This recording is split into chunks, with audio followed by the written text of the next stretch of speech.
So I don't come here to pontificate so much at those who now hold the offices that I and others no longer occupy.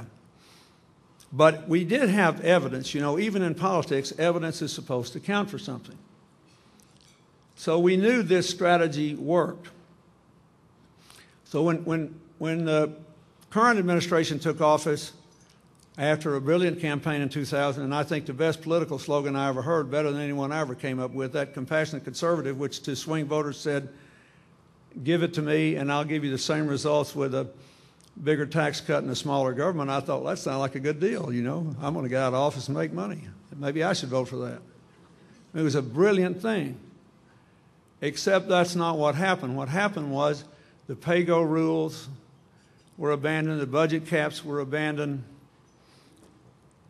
spending restraint was abandoned, and we started having big tax cuts every year.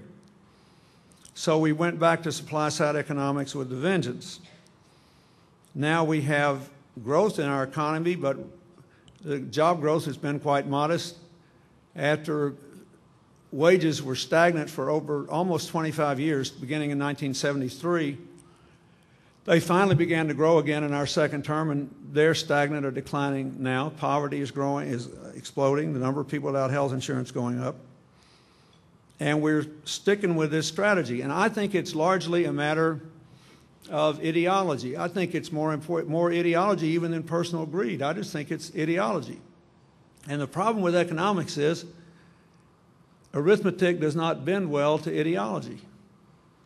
Better to bring your values and let it be bent by arithmetic.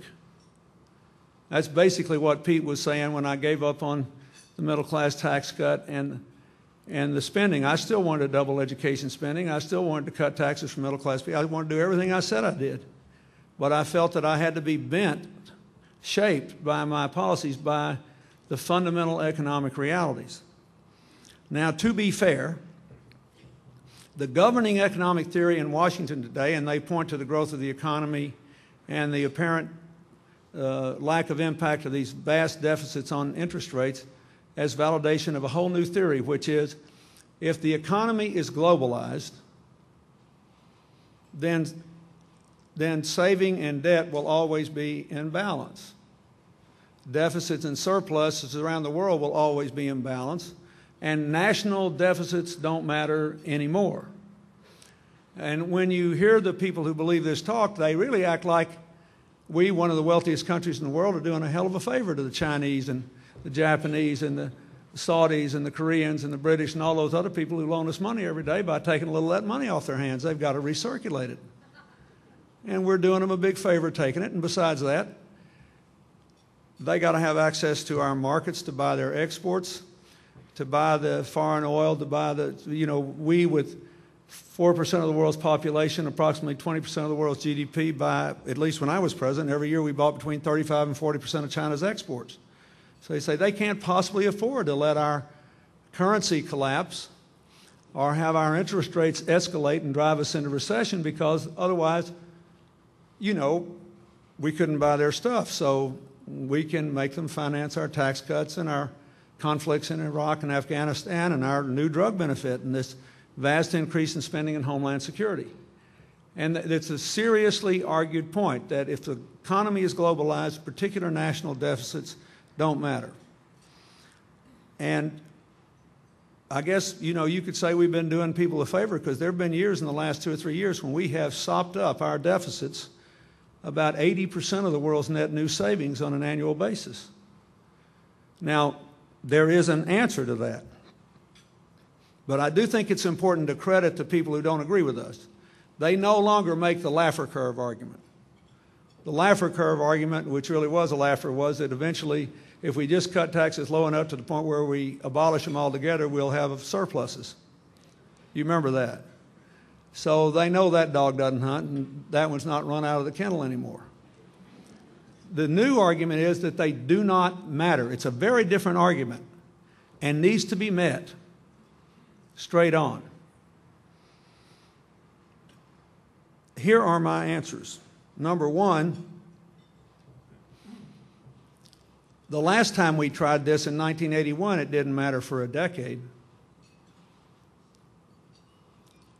We had the stimulative effect, and we had everybody needing access to our markets, and we had a powerful private sector that was productive and restructuring, just as we do today. And we didn't have to pay for this for a decade. But if we had not adopted that economic theory, I doubt seriously that I would have been elected president in 1992. And you ask Warren Rudman what the economy was like in New Hampshire in late 1980 all the way through 1992. So really, they don't know that we're not going to have to pay a price for this. It's just that we get a longer lag time for misbehavior financially than anybody else does. If you really believe this doesn't matter, ask yourself how long Brazil or Mexico would last if they had our fiscal policy. About a nanosecond, maybe over a weekend. So I don't think there's any evidence yet to support that. The fact that we've run this string out 5 years doesn't prove anything. We made it a decade before. Secondly, I think we have to ask ourselves if it's really good for the world and for our long-term economic prospects if we, a rich country, take 80% of the net new savings of the world, which could be invested in developing countries and new technologies and bringing the world together, when half the world's living on less than $2 a day. Our friends, our free market Democrats in Latin America are worried about the rise in popularity of Hugo Chavez, who now has got expensive oil he can give away and lots of cash that he can throw around. And he's talking to people who've been left out and left behind in this global economic revolution.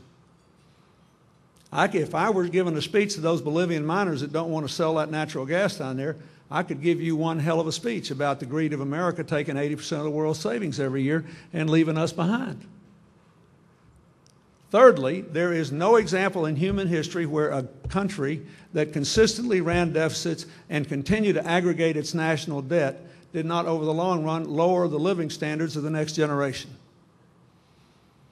And I think we all have to ask ourselves this. You know, people ask me all the time why, since I darn near died last year, I still get around and do all this stuff I do.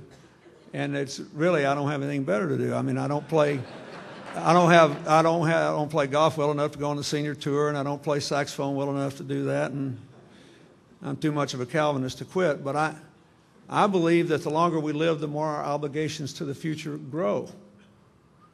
But we are acting like the longer we live, the more our obligations to the future shrink.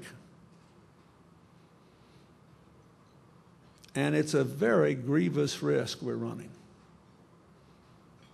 Now, look, I was pleased to see the Concord Coalition recommend that now that the Congress that created this massive deficit and growth in the debt, they finally discovered the deficit they created in Katrina, which I think actually was the wrong place to find it, because we've never not held people harmless as much as we could in good conscience from natural disasters. And that's really more like one-time expenses. It won't add anything like to the national debt what ongoing expenses in Iraq and Afghanistan and Homeland Security and the drug benefit and the tax cuts will. They're all recurring expenses. But having done that, I think, you know, your suggestion that we get rid of the highway demonstration projects, 200 of them, one cost over $200 million, and it's going to build a bridge in Alaska that about 40 people will go back and forth across. And you call for trimming the Medicare drug benefit, which I agree with. I thought that bill cost too much money to help no more people than it did, and was not as well designed as it could have been. And you call for at least putting the tax cuts on a pay-go basis. I'd go further. I think we ought to just stop it. We just need to stop it and repeal those that went to people in very high income groups. But anyway, you made a good suggestion.